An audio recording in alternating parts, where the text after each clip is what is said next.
¿Qué significa ser una persona espiritual? Muchas veces pensamos que está solamente ligado a una religión, con creer en algo, con rezar o hasta con hacer obras sociales. Pero esto va más allá. Es regresar a ver en tu interior y comprenderte parte de algo más grande. Así tu entendimiento no te permita comprenderlo. ¿Para qué sirve entonces ser espiritual? Para ver el mundo desde otra perspectiva, menos limitada, para vivir los mismos líos que la vida nos regala a todos y a diario, pero desde una comprensión que te permite trascenderlos sin que tu vida se pierda en el intento. Dejar de estar triste todo el tiempo, en negación, en modo víctima, pensando que todo lo que te pasa es parte de un gran castigo. Dejar de sentirte solo. Cuando te reconoces un ser espiritual, puedes reconectarte con esa energía que te hace sentir que eres parte de todo y de todos. Dejas de sentirte aislado. El punto es descubrir, no creer. Así dice nuestro invitado de hoy, mientras nos incita a vivir con una mente clara y un corazón bondadoso. Es un proceso en que comprobarás que hay otra forma de poder vivir.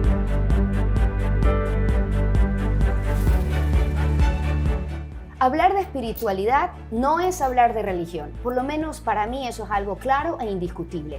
Pueden ir juntas, pero de ninguna manera son un sinónimo. Los invito a tener esa visión amplia antes de que escuchen toda esta conversación para que puedan nutrirse de una información un poquito más profunda y más abierta. ¿Pero qué es entonces espiritualidad? Para tratar este tema nos acompaña hoy Gustavo Plaza, profesor de yoga, meditación y orientalismo, conferencista también que ha participado en diferentes partes del mundo. Es una eminencia en el yoga, un real maestro. Y hoy nos acompaña nuevamente Gustavo. Gracias por estar aquí. Estuviste conmigo la primera temporada de Trascender con Wendy Rosillo y qué chévere tenerte nuevamente para conversar. Gracias, Wendy. Gracias por la generosidad de tus palabras. Gracias por esta oportunidad de compartir una vez más contigo. Siempre es un placer, un auténtico placer tener estos diálogos que nos hacen crecer a todos, ¿verdad? Así que estoy muy feliz de acompañarte este día. Gracias, y efectivamente esa es la intención. Quiero hacer la pregunta, a ver si la planteamos de una manera diferente y nos vamos de atrás para adelante. ¿Qué no es espiritualidad? ¿Qué no es espiritualidad y qué es espiritualidad? Creo que hoy en día tenemos mucha confusión de términos. Hay una mezcla de información, no hay coherencia con el significado de las palabras, no hay coherencia con el contexto en que se usan esas palabras. No terminamos realmente de entender la vastedad o la magnitud de un significado de tal o cual palabra, y mucho menos en palabras que representan cosas intangibles, que no pueden ser vistas por los ojos y que más bien nos hablan de aspectos muy íntimos del alma, de nuestro sentir, ¿verdad? Por un lado, no podemos confundir, como tú bien has dicho al inicio, la espiritualidad con la religión, pero tampoco la podemos confundir con una sensación de búsqueda aleatoria, por así decirlo, y gratuita. Hoy día se piensa que ser espiritual es cambiarte el nombre a Rainbow Sunshine y decir que crees en los unicornios y que tomas jugos verdes y que andas en bicicleta, un poco así. Se ha vuelto una palabra algo muy cliché, decir, yo no soy religioso, pero soy espiritual. La palabra espiritual viene de la palabra spiritus, del latín, spiritus, que va a significar justamente aliento o respiración. Luego tendrá su contraparte en el griego, que es neuma, y neuma también justamente significa eso, aliento de vida, y que tiene su contraparte en el hebreo, ¿verdad? Cuando hablamos de estos términos, por ejemplo, el término espíritu en el hebreo, en las tradiciones occidentales o las tradiciones semitas, la palabra es ruah, que diferencia a alma, que en cambio la palabra es nefesh, ruah, aliento de vida.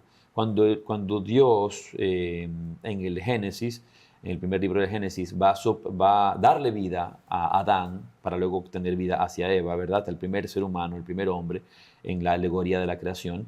Él sopla el aliento de vida. Primero crea los elementos, crea el cuerpo por medio de los elementos de la tierra, etcétera, de la arcilla, se dice, ¿verdad? Y luego ese cuerpo no tiene vida, pero para que tenga vida tiene que darle su hálito de vida, su aliento de vida, ese soplo de vida, ese ruah. Entonces, luego, como decía antes, tenemos la misma palabra en el griego que es pneuma, que significa igual aliento de vida, y luego spiritus, que en el latín va a ser la base de la palabra espiritualidad, que es el contacto con ese aliento de vida, que es la respiración, que es a respiración o aliento, ¿verdad? Pero en definitiva es el aliento de vida, es lo que te permite vivir, es lo que te permite existir. La espiritualidad es regresar a esa raíz de conexión interior donde conectas con la esencia de la vida, con la esencia de lo que tú eres, no bajo una perspectiva religiosa, no siguiendo un grupo de dogmas, sino mediante ciertos procesos. Dice, por ejemplo, el gran sabio Panikar, que una cosa es la ortodoxia, ¿verdad? Cuando hablamos de la ortodoxia son los dogmas, las doctrinas, pero por otro lado tenemos la ortopraxis, y la espiritualidad es la ortopraxis. La espiritualidad real es práctica. ¿Por qué? Porque la espiritualidad, por eso podemos hablar de espiritualidad hindú, espiritualidad cristiana, espiritualidad budista, espiritualidad judía, ¿verdad? Entonces, una cosa es hablar de religión, pero ya dentro de esa religión, la espiritualidad cristiana, la espiritualidad budista, y esa espiritualidad viene a ser la práctica. ¿Cuál es la ortopraxis? ¿Cuáles son las prácticas de esas ideologías que te llevan al camino de encontrar esa realidad de la cual ellos promulgan o hablan, que puede ser el contacto con Dios, en este caso el contacto con el Espíritu? Pero ahí me lleva a preguntarte entonces que la espiritualidad siempre nos obligaría a creer en algo. La espiritualidad, el punto no es creer, el punto es descubrir. Interesante. No, el punto no es creer, el punto es descubrirla. La espiritualidad, una vez más, es práctica, debe ser llevada a la práctica para poder vivir el contacto con ese mismo aliento de vida que es el espíritu, lo que te sostiene, ¿verdad? Esa fuente de vida, que unos le llaman Dios, otros le llaman espíritu, otros le llaman luz. Hoy día, como todo ha caído al marco de las palabras y junto con las palabras al marco de los conceptos, nos perdemos de la experiencia y nos perdemos de la vivencia. Y la espiritualidad de la que se nos habla hoy es una espiritualidad realmente etérea, intangible, irreal, ilusoria y muchas veces a mí me causa un poco de alergia porque es simplemente como una moda. La espiritualidad textual es una moda, es como yo soy espiritual porque ando en bicicleta, porque no veo televisión, porque reciclo. Pero eso no es espiritualidad. De acuerdo. ¿Y cómo haríamos entonces para comprender o describir, para quienes nos escuchan, una persona espiritual? ¿Cómo viéramos la vida de una persona espiritual? Si hemos dicho que la espiritualidad es la ortopraxis de cualquier sendero, por ejemplo, si tú te vas, salgamos por un momento del marco de las religiones más institucionales, que pueden ser principalmente la religión católica y las religiones cristianas. Recordemos que el marco del cristianismo es un marco grande del cristianismo y el catolicismo es una rama importante del gran cristianismo. Están todas las religiones protestantes, etcétera, etcétera. Y también está pues el cristianismo, la iglesia ortodoxa, con una rica cultura también espiritual. Entonces, estas organizaciones que son más institucionales, pues si por un momento nos alejamos de ellas y vamos a los marcos socioculturales, por ejemplo, de la Amazonía, te vas al Amazonas o te vas a los Andes, ellos tienen una cosmovisión, una cosmología, una forma de entender la vida. Entonces, ellos tienen prácticas espirituales. Su espiritualidad es la forma en que ellos conectan con esa esencia, con esa intuición. Y esa intuición, obviamente, que va a desarrollar ciertas creencias, pero como cualquier senda auténtica espiritual, no se concentra en definir lo que hay después, sino más bien en darte las pautas para tú encontrar, saber que hay algo. Todos necesitamos un poco de fe para avanzar, saber que hay algo más. El problema está cuando lo conceptualizamos, cuando lo llamamos de conceptos, de etiquetas, y en esos conceptos y en esas etiquetas separarnos del todo, separarnos del resto, separarnos de los demás, creernos los únicos, los dueños de la verdad, etc. Pero si entendemos y estudiamos e investigamos sobre todos los procesos de búsqueda interior de cualquier cultura, siempre van a haber métodos de espiritualidad a través de tecnologías internas, de técnicas de respiración. Todas siempre te llevan a ese camino. Todas te van. Del autoconocimiento al final. ¿A dónde van? Como tú dices, el autoconocimiento y a descubrir ese aliento de vida que te sostiene. Vayamos a un punto más científico, directo y concreto. Dale. ¿Qué te sostiene a ti? Olvidémonos de Dios, olvidémonos del espíritu, olvidémonos de todo. La respiración. Sí. Se te acabó la respiración, se acabó la vida. Así es. Entonces, eso nos da una pauta para entender que hay algo detrás de la respiración mucho más fuerte que solamente el acto de respirar. Correcto. ¿No? Y que claro, me gusta lo que pones, porque así nos hace pensar, para quienes nos están escuchando, dicen, no, pero yo nací, yo vine del mono, o yo vine de donde sea, o yo no creo, no sé de dónde vengo. Esto que tú dices nos hace pensar que más allá de donde vengas, igual alguien te dio ese aliento de vida, alguien te dio esa respiración y esa oportunidad de estar aquí presente. Pero por ejemplo, una de las pautas que encontramos en la filosofía oriental, sobre todo en las tradiciones del Zen, las tradiciones del Jnana Yoga, del Advaita, y en las tradiciones, por ejemplo, de los tantras no dualistas, es el entendimiento de liberarnos de la idea de un centro de conciencia individualizado, en la que creemos que existimos por naturaleza propia, en la que creemos que somos importantes como un ser individual. El hecho de que hayamos despertado la conciencia, o la idea, mejor dicho, de una conciencia individual, que yo existo como tal. Si por un momento nos acercamos a la realidad del universo, del mundo, vamos a contemplarnos a nosotros como una totalidad. Y digo una totalidad en la cual nosotros formamos parte de algo, de una totalidad. Entonces, así no creamos en un Dios o en algo, digamos, etéreo, lejano o milagroso. ¿Qué milagro puede haber más grande que el propio milagro de la vida que se está todo el tiempo transmitiendo, se está desarrollando y está todo el tiempo existiendo? Todo el tiempo existiendo. Nosotros nos debemos y pertenecemos a una gran totalidad que ha tenido la gentileza o el movimiento aleatorio de lanzarnos, estar aquí. Decir, por accidente, podríamos decir, por accidente que tú estés aquí. Yo no creo en eso, porque inclusive si fuera así, tiene que seguir una ley cósmica de desarrollo de leyes de causa y efecto, de acción y reacción, para que todos los elementos de tu cuerpo puedan existir. Y esos accidentes estarían más dentro del campo de lo que llamamos la teoría del caos, en que ese aparente caos está todo perfectamente equilibrado. A la larga sigue siendo la creación, claro, sigue siendo la forma de crear y de que estemos aquí. Un desarrollo de una totalidad, que no necesariamente se creó en un punto específico, sino que ha existido eternamente y se sigue desarrollando todo el tiempo. Nosotros pertenecemos a esa energía, pertenecemos a ese desarrollo. No es que somos nosotros como un centro individual, y esa propia vida es la que te está permitiendo a ti respirar hoy día. Yo siempre pregunto, ¿quién respira? Tú me has escuchado. Digo, sí. ¿Quién respira? ¿Tú respiras o la vida respira a través de ti? Cuando te das cuenta que la vida respira a través de ti, el primer pensamiento que se va a desarrollar es un pensamiento de gratitud. Estar agradecido porque ves la vida como un regalo, como cada día, no tomándola por sentado. Y ahí es cuando pasa esto de que si tenemos esta información, si sabemos que realmente venimos de algo más grande, ¿por qué nos perdemos en el camino? ¿Qué pasa? ¿En qué instante? Porque los niños nacen y nacemos todos inocentes, con ganas de aprender muchas cosas, sin sufrimiento. No hay niño que venga con sufrimiento, ¿verdad? Podrás venir con alguna circunstancia de salud, pero no vienes con un sufrimiento interno. ¿Qué pasa en el camino? ¿Por qué el ser humano se va conectando con ciertos sentimientos, ciertas emociones, que luego te comienzas a sentir que la vida es un conflicto, que la vida es un constante sufrimiento? Creo que hay dos cosas, ¿no? En tu pregunta, en el desarrollo de tu pregunta y de tu presentación dices dos cosas, ¿no? Por un lado dijiste, si ya venimos si ya sabemos cómo es, si ya tenemos una idea de cómo esto es, tenemos como el concepto, la idea de que venimos de algo más, de que somos parte de algo más. El primer problema es tener la idea de un concepto, porque esto no es un concepto, esto no es una idea, es una experiencia. Y no bajo el punto de una experiencia que sea en cierto momento o en cierta situación, porque esta realidad es independiente de la experiencia por sí misma. ¿Qué quiere decir? Que no interesa si tú lo experimentas o no, es la realidad, punto. Por ejemplo, no interesa mucho si tú piensas que durante el día no hay estrellas en el firmamento. Igual hay. Igual están. Claro. Pero no las veo, no importa que no las veas, ahí están. Cuando salga la noche las vas a ver. Cuando llegue ese momento de la noche, tú las vas a poder ver. Entonces, lo primero no es centrarnos en conceptos, en ideas. Y lastimosamente, las agrupaciones religiosas del mundo, o filosóficas también, se han distorsionado a llevarnos hacia creencias, a centrarnos en puntos de vista, en vez de educarnos en el camino del descubrimiento interior, que es, por otro lado, en cambio, lo que hace la meditación auténtica, la meditación real, que es parte de todas las grandes tradiciones del mundo, de la tradición cristiana, de la tradición hindú, de la tradición budista, y de todas las escuelas de mística, justamente, del mundo.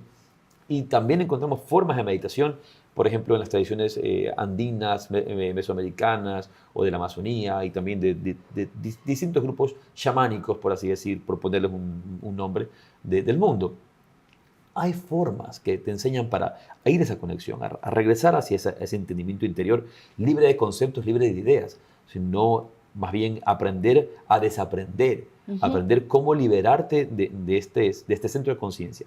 Una cosa que decía uno de mis maestros, Swami Vedabharati, ¿qué le pasa a los niños? Un niño, decía él, llega al mundo respirando de forma diafragmática, ¿verdad? Perfectamente diafragmática, y no del pecho y la clavícula, que es donde empezamos a respirar con esta respiración de ansiedad que tiene casi todo el mundo. Pero ¿qué pasa a los niños? Dice, lo que le sucede a los niños le sucede al padre, eso es lo que le sucede a la madre, ¿no? Entonces, con todos sus miedos, con todos tus miedos, con todos tus conceptos, con todas tus limitaciones, empiezas a convertir al niño en un adulto, empiezas a llenar al niño. Creo que lo peor que nos ha pasado, y va a ser un poco disruptivo lo que voy a decir, lo peor que nos ha pasado es la educación. Porque nos están educando no para sentir, sino para pensar. No para ser, sino para hacer. Hay una diferencia entre ser y hacer. Hay una diferencia entre sentir y pensar, ¿no? Hay una diferencia entre intuir el camino correcto o que te pongan un grupo de normas que te dicen qué es lo correcto o lo incorrecto. No es lo mismo. Entonces, esta educación actual y la educación que los padres estamos transmitiendo a los niños es una educación desde el temor, desde la competencia, desde la visión de la productividad. Y esa visión de la productividad es la visión de la competencia, una vez más. Porque yo quiero estar sobre ti, quiero estar mejor que el resto, quiero ser mejor que, ¿no? A los indios, por ejemplo, de las tradiciones andinas, cuando hablan mucho, por ejemplo, de este concepto del buen vivir, y no del vivir mejor. Porque si es vivir mejor que quién. Claro, claro. Vivir mejor que quién. Sino del buen vivir no es lo mismo que vivir mejor. Vivir mejor implica competencia. Implica que yo soy mejor que tú. Implica que yo soy mejor que mi papá. Y no es esa la idea. Pero no podemos huir de estos conceptos, Gustavo. O sea, nacemos y no podemos dejar de vivir en un entorno, de crecer en un entorno bajo una cultura, bajo un país, bajo un idioma, bajo una religión, o sin esta, bajo unos padres con tal o cual característica. Entonces, es ahí cuando nos vamos perdiendo. Ahí cito al gran sabio Krishnamurti. No tiene nada de sano estar adaptado a una sociedad profundamente enferma. ¿Y cómo sales de ahí? Ahí es donde viene, por ejemplo, la espiritualidad, la auténtica espiritualidad, la auténtica meditación, que te va a ir liberando y despojando de todos los criterios que hemos creado en el camino. Volviendo para terminar con el tema de qué nos pasa en el camino, que nos aislamos. Un niño nace y como nacería la humanidad en su primer día, en los albores del nacimiento de la humanidad, como un niño inocente, como que consciente y que es parte de esta gran conciencia, como viven un poco los animales.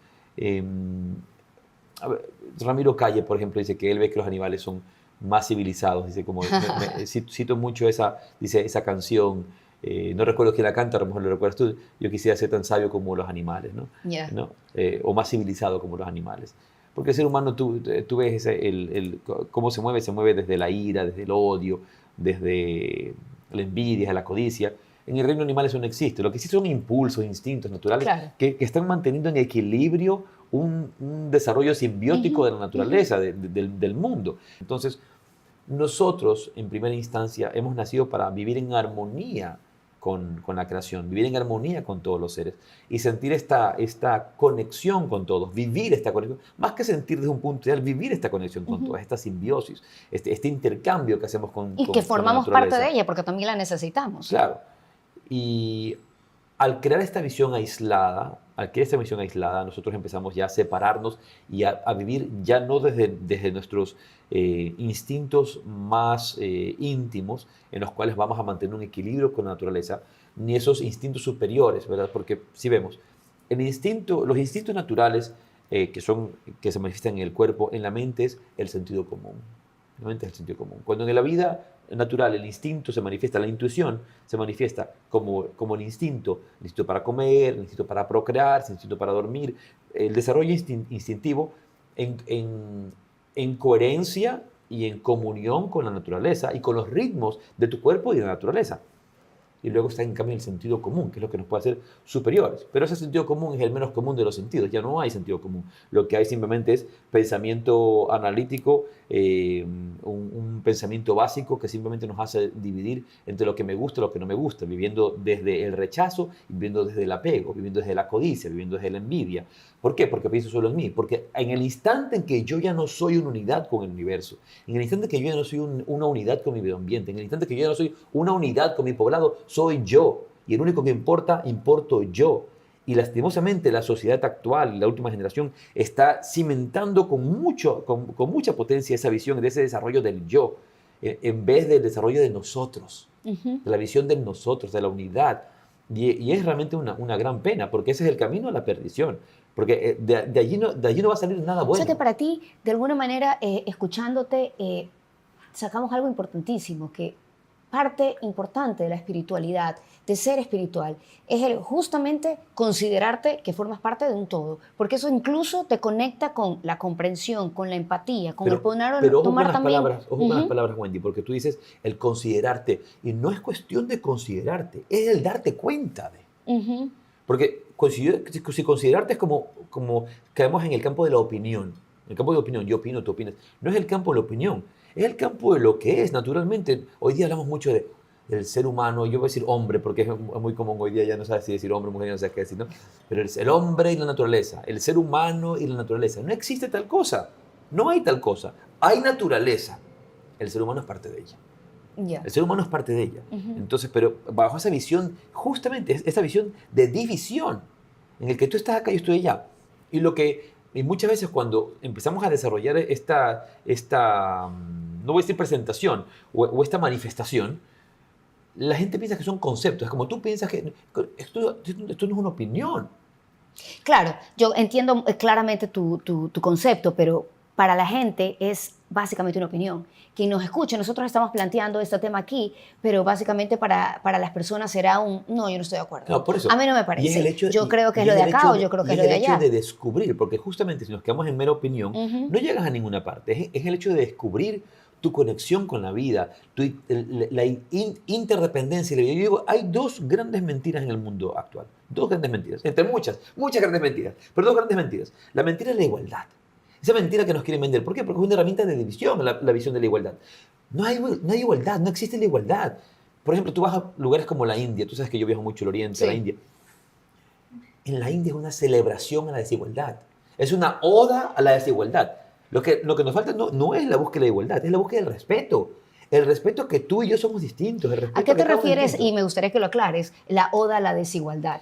¿Cuál es la desigualdad que ellos lo ven como enriquecedor en su vida? Que todo el mundo es distinto y que cada quien tiene su espacio. Que yo respeto que tú pienses así y no me vas a obligar a pensar como tú. Que yo respeto que tú vivas de esta manera y no me vas a obligar a vivir como tú. Cada quien vive como quiere. Cada quien lleva su vida de la mejor manera que puede. Entonces yo respeto la individualidad de cada ser. Nosotros, por ejemplo, nos hemos dedicado mucho a crear estos partidos políticos, estos partidos religiosos, estas visiones de que todo el mundo tiene que pertenecer a un grupo y todos tenemos que ser iguales. Y luego crear etiquetas. A todo el mundo queremos, por ejemplo, en condiciones físicas, en condiciones de enfermedades, en condiciones de enfermedades mentales, a todo el mundo lo queremos etiquetar. Ay, no, es que él tiene un tipo de esquizofrenia. No, es que este niño tiene un tipo de retardo. No, es que este niño tiene un tipo de...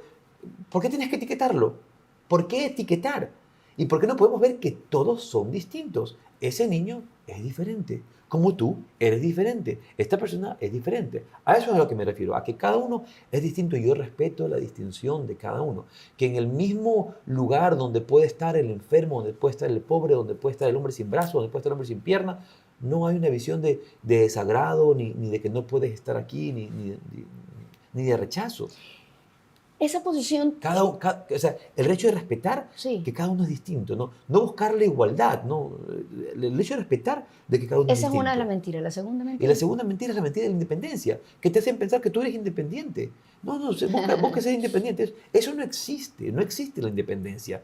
Tú podrías decir, sí, soy independiente de mi padre, serás independiente de tu padre y de tu madre en este momento, es decir, ya no vives en su casa, pero vives con alguien más. Y dependes de la persona que trabaja en tu hogar, dependes del chofer del bus, dependes del chofer del taxi, dependes del chofer del tren, dependes del gobierno, de alguien dependes, eres interdependiente, somos interdependientes. Y en esa búsqueda justamente de la independencia, lo que queremos es separarnos del resto y no darnos cuenta de la interdependencia del resto. Y ahí es donde viene justamente la gran mentira de la igualdad, que en el instante en que yo digo que tú y yo somos iguales, quiere decir que ninguno puede hacer ningún esfuerzo para avanzar, ninguno puede hacer ningún esfuerzo para desarrollarse. No importa, es un poco de estas visiones del comunismo, del socialismo, que no importa cuánto tú te esfuerces, no vas a avanzar hacia ningún lado, no interesa, porque simplemente vas a ganar igual que el resto. Vas a ganar igual que el resto. Si nosotros nos centramos en esas visiones de igualdad que nos vienen vendiendo desde hace tiempo, lo que están haciendo es convertirnos en gente homogénea, que todo el mundo tiene que pensar igual. Entonces yo no puedo respetar que tú pienses distinto. Y por eso vienen y compran Twitter, y vienen y compran Instagram, y lo que quieren es desarrollar simplemente su propio estándar de lo que se puede decir y lo que no se puede decir, lo que se puede hacer y lo que no se puede hacer. Pero sigue alguien más dictándotelo a nivel de la sociedad, a nivel de... El hecho, por ejemplo, en la educación, vas al punto de la educación, en los niños. Hay niños, no todos los niños aprenden igual, no todos los niños se sienten igual. Entonces los profesores tienen que hacer el esfuerzo de comprender la individualidad de esa persona y darle el trato particular que se necesita. No puedo calificar igual. Y es interesante porque si lo vemos desde esa amplitud, nace ya, al escucharte, nace la intención de admiración hacia el otro, de empatía hacia el otro, de comprender hacia el otro, pero también de poner mis propios límites, también de exigir un respeto, ¿verdad? Y poder vivir en una sociedad mucho más armónica, que de alguna manera nos va a permitir vivir en una especie de paz. Claro. Mira, por ejemplo, hoy en día se discute mucho, hay mucha discusión con los temas, por ejemplo, de sexualidad, con el tema, por ejemplo, de los géneros, etcétera, etcétera, etcétera. Y un poco de la búsqueda justamente de eso de la igualdad de oportunidades, de la igualdad.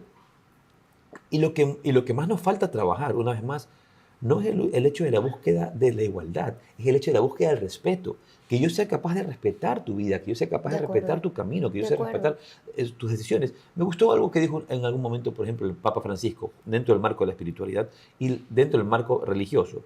Dice, si una persona, lo entrevistaron en un avión, se bajaba de un avión, dice, si una persona es homosexual, dice, y busca a Dios, ¿quién soy yo para juzgarle? ¿No? ¿Quién soy yo para juzgarle? Eso, por ejemplo, solo en el campo de que en muchas sociedades religiosas por mucho tiempo se han segregado o se han apartado a la gente que sea homosexual o se les ha criticado, que tengan otras tendencias sexuales. Luego tú vas a nivel de la biología. No, eso no existe en la naturaleza, señor, vaya a estudiar biología. No, que no existe en la naturaleza, vaya a estudiar biología. Yo cometí la estupidez de una vez decir eso frente a un grupo de biólogos, ¿no? Y luego me ilustraron. Les sugeriría que vayan y se ilustren, porque eso también existe en la naturaleza, es como parte de la naturaleza, se lo encuentra. Son tendencias naturales, están en la naturaleza. De diferencias que hay. Pero una vez más queremos todo rotularlo, queremos que todo sea, que todos se vistan como yo me he visto, que todos se pongan como yo me pongo, y no puedo respetar que alguien más haga algo distinto. ¿Cómo podemos compartir con quienes nos escuchan cómo se ve o se siente o se conoce a una persona espiritual y cuál es la conveniencia de serlo o de observarlo o de intentar serlo en la vida?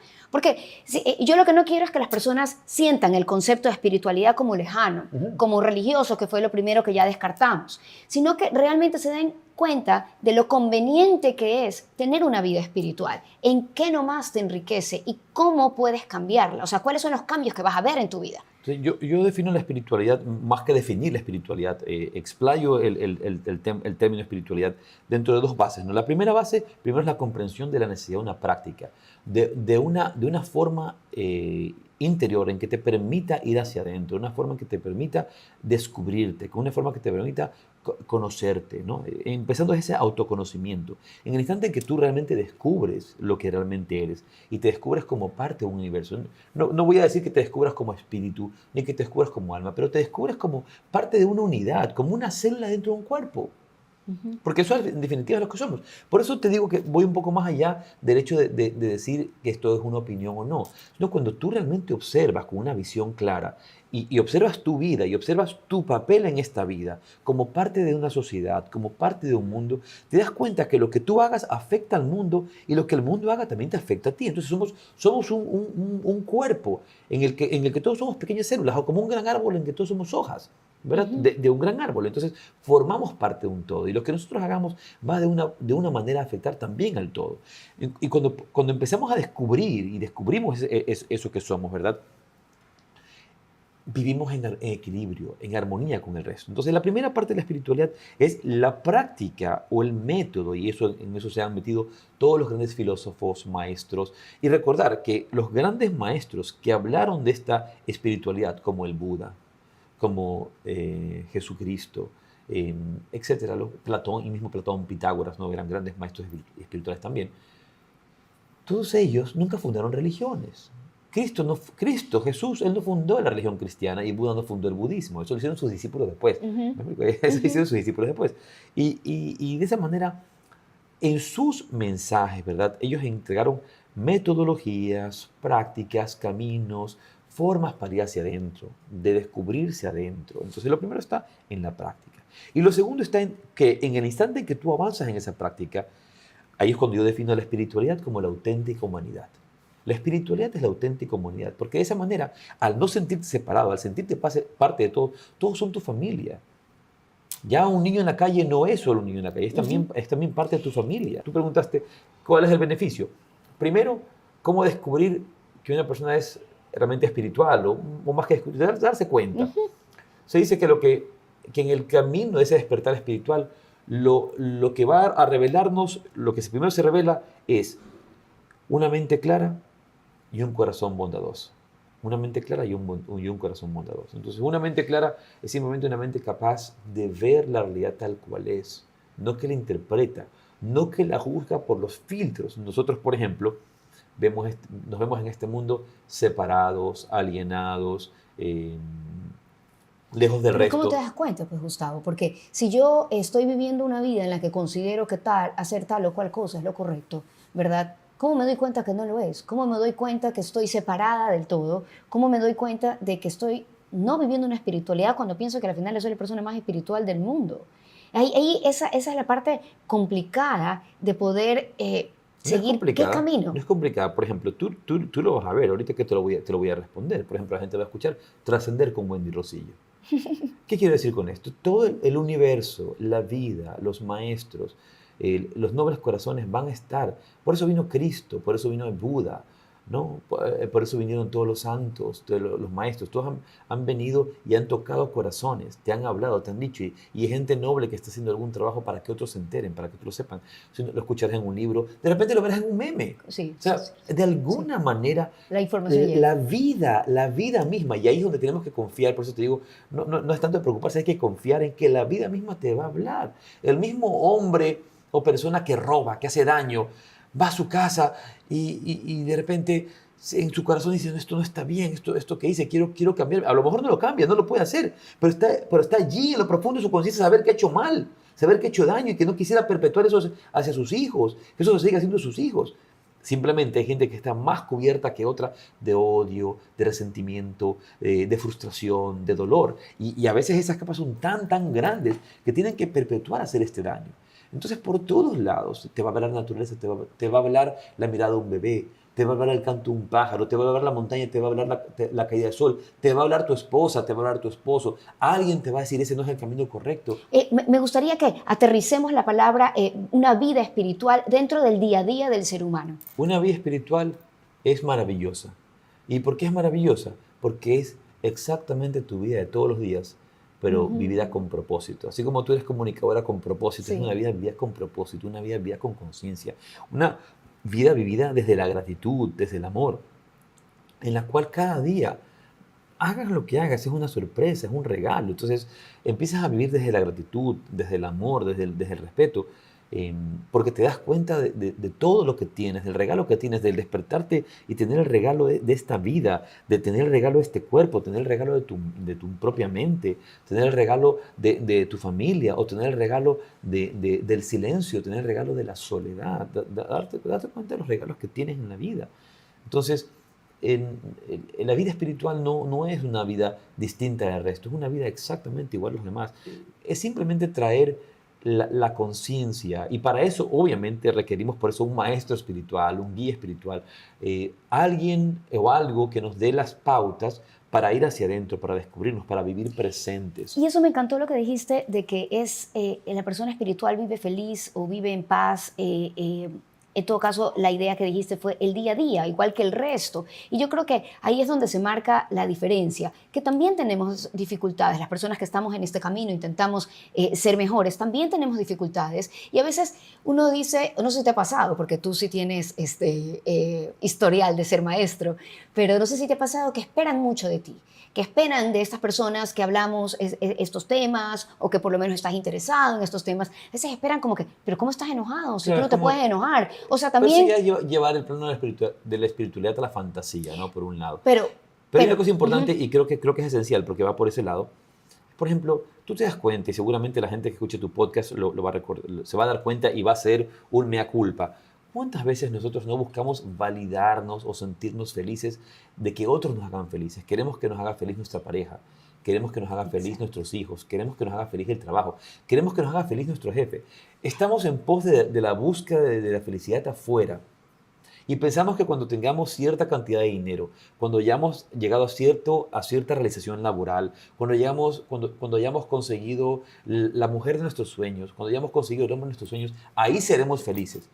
Pero eso nunca nos va a hacer felices.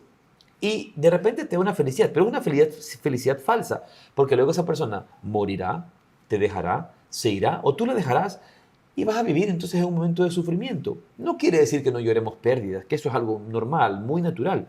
Pero el hecho es que eres capaz de descubrir esa fuente de felicidad dentro de ti. Y estar dichoso, vamos a hablar, Buda decía, no existe mayor dicha que la paz interior. Cuando tú estás en paz dentro de ti y estás viviendo esa paz que es dicha dentro de ti, no importa las tragicomedias del mundo, van a ir y venir y las vives con calma y serenidad. Y van a venir momentos felices y está bien. Y van a venir momentos tristes y también está bien. No es que no te inmutas, no es que no sientes dolor, no es que no sientes, no es que de repente no se te puede salir una mala palabra cuando te pitan en el tráfico, alguna cosa que, por ejemplo, es que dices, ay, pero si tú eres un ser espiritual, eres como casi etéreo, intangible. No, porque eres de carne y hueso, eres real. Pero frente a eso mantienes tu equilibrio, tu paz interior. Por ejemplo, si de repente entras en una discusión, tomas conciencia que estás entrando en una discusión, de que no es el camino, a seguir. Merece el trabajo de una práctica, es un trabajo interior, porque nosotros, Wendy, nos movemos mucho con nuestros impulsos y las tendencias aprendidas, lo que hemos aprendido, nuestros hábitos. Entonces, no es sencillo porque nuestros hábitos nos van a querer llevar hacia cierto lugar, hacia cierta reacción, a reaccionar con violencia, a reaccionar con gritos, a reaccionar con reclamos. Entonces, no quiere decir que no van a aparecer esos pensamientos. Una cosa que yo repito mucho en mis clases es, nosotros en la vía espiritual no aprendemos a controlar las emociones. ¿No? La base no es aprender a controlar las emociones, es aprender a no ser controlado por ellas, que es muy distinto. Esto implica que la emoción va a aparecer, pero yo lo que voy a aprender es a no ser controlado por ella. Es decir, cuando la ira aparece ya no hay Wendy, hay ira. Cuando la ira aparece ya no hay Gustavo, ya hay ira. ¿Me explico? Algo que decía mi amigo Ramiro Calle, el gran maestro de yoga. Decía, el problema es que tú ya piensas que alguien se ilumina y que como ya es iluminado, ya no le da diarrea. O sea, tú piensas eso, ya no se le afloja el estómago. Exactamente. Entonces, y simplemente el desarrollo de esta visión iluminativa es tener frente a la vida una mente clara y un corazón tierno, un corazón bondadoso. Entonces, pensar con mayor coherencia frente a las situaciones que puedan suceder. Eso no va a cambiar que sigas siendo un ser humano, que puedas tener situaciones que se presentan. Yo, por ejemplo, he presenciado a grandes maestros, y de ellos 3 de mis maestros, molestarse en el momento que tienen que molestarse con un alumno, con un discípulo o con un trabajador en sus casas, en sus ashrams, en sus lugares, molestarse y llamarle la atención, portarse enérgicos, no groseros, pero ser enérgicos, ser fuertes, ser duros, entrar quizá en una resolución de un conflicto porque estás discutiendo con alguien que no te quiere escuchar, no te quiere hacer caso. Pero eso no cambia su maestría, eso no cambia su profundidad. Son cosas naturales de la vida que uno va pasando. Pero eso no quiere decir que vas a verlos con odio, vas a vivir con odio. Me explico, vas a actuar. Es importante que en el camino espiritual nosotros entendamos que la sabiduría es tener la capacidad de ver la realidad tal cual es, no interpretarla. Ver la realidad tal cual es y actuar en consecuencia. Y ese actuar en consecuencia va a ser actuar en consecuencia de tiempo, lugar y circunstancia. Porque cada circunstancia, cada tiempo, Cada lugar va a ser distinto. De repente tú quieres discutir con tu esposo, te hizo algo inadecuado. Entonces, y estás en una gran fiesta y todo, sabes que no es el lugar, no es el momento para discutir. Es mejor calmarte, estar tranquila, manejarte de la mejor manera. ¿Por qué? Porque si tú discutes en ese lugar público, vas a meterte en problemas con tu jefe, con el jefe de él, y vas a poner en riesgo tu trabajo, el trabajo de él, cosas por el estilo, ¿verdad? Entonces, con tu inteligencia, esa es la inteligencia de la visión clara, decir, esto no es el lugar. Estoy molesta y le voy a reclamar, pero lo voy a hacer en 2 horas que estemos en casa. Por el momento me voy a quedar callado y no voy a decir nada, porque no es el lugar. Me encanta esa idea de lugar, tiempo y circunstancia, porque nos ayuda a poner en práctica la espiritualidad, la práctica que te da la espiritualidad en diferentes circunstancias, sin que pensemos que para ser espiritual tengo que amar a todos y todo el mundo tiene que entrar en mi casa y que entre en mi casa también el ladrón y que entre también en mi casa. No, pero por ejemplo, o sea, una cosa es lo que tú sientes. Es que nosotros podemos amar, pero mira, correcto, por ejemplo, diciendo, amar a todos no significa que todos tienen que estar en tu casa. Exacto, mira, por allá ejemplo, quería llegar mira yo. el tigre. La presencia divina, la presencia de Dios habita en el corazón del tigre. Pero anda a abrazar al tigre, pues. Correcto. ¿Qué te va a pasar? Te va a matar. Correcto. ¿No? Entonces, pero lo puedes admirar desde lejos, desde muy lejos. Y no hacerle daño también. No desde la jaula de un zoológico, por favor. Nunca vaya a un y zoológico. No hacerle daño también. Y no hacerle daño también. Respetarlo, claro. respetar su espacio, respetar su vida y ya está. Pero no vas a ir a abrazar al tigre porque sabes que allí no puede ser. En la naturaleza, en la tradición de la India, hablamos de 4 básicas formas de amor, que llamamos la primera Maitra, que es la amistad, la segunda Karuna, que es la compasión. Yo doy mi amor y amistad a aquellos que también me aman, los que me aman. Entonces yo te doy amor y amistad, es la primera, Maitra, ¿no? La segunda, Karuna, aquellos que sufren, yo siento compasión por ellos. Por todo el que sufre, siento compasión, Karuna, la segunda. La tercera, Mudita, alegrarme por el éxito de otros, alegrarme por el éxito de otros. Y Upeksha, tener el espacio necesario con las personas que nos hacen daño. Upeksha es la actitud frente a la gente que te hace daño o que te quiere hacer daño, que es simplemente espacio. Quiere decir ecuanimidad. Me manejo frente a ellos de forma ecuánime. Me encanta, Gustavo, la conversación. Nos quedaríamos otra hora, pero creo que hemos podido aterrizar el concepto de la espiritualidad. Nos llevamos, o me llevo y destaco la importancia al considerarnos parte de todo, la importancia de esta unidad y de las consecuencias positivas del que vernos de esa manera trae en el día a día de nuestras vidas. Y con esta frase tan linda que dijiste, mente clara y corazón bondadoso. Creo que con eso podemos describir a una persona espiritual y a una persona que en todo caso está en este intento de serlo. Te agradezco nuevamente, Gustavo. Gracias, Wendy. Un abrazo. Y con ustedes nos vemos en el siguiente episodio de Trascender con Wendy Rosillo. Muchas gracias. Este espacio es para ti. Escríbeme a mis redes en Facebook e Instagram, @trascender con Wendy Rosillo, y dime qué información te interesaría conocer, qué tema te gustaría tratar o sobre qué técnica quisieras aprender y buscaré cómo ayudarte. No olvides que puedes ver el podcast video en tctelevisión.com y escucharlo en todas las plataformas disponibles.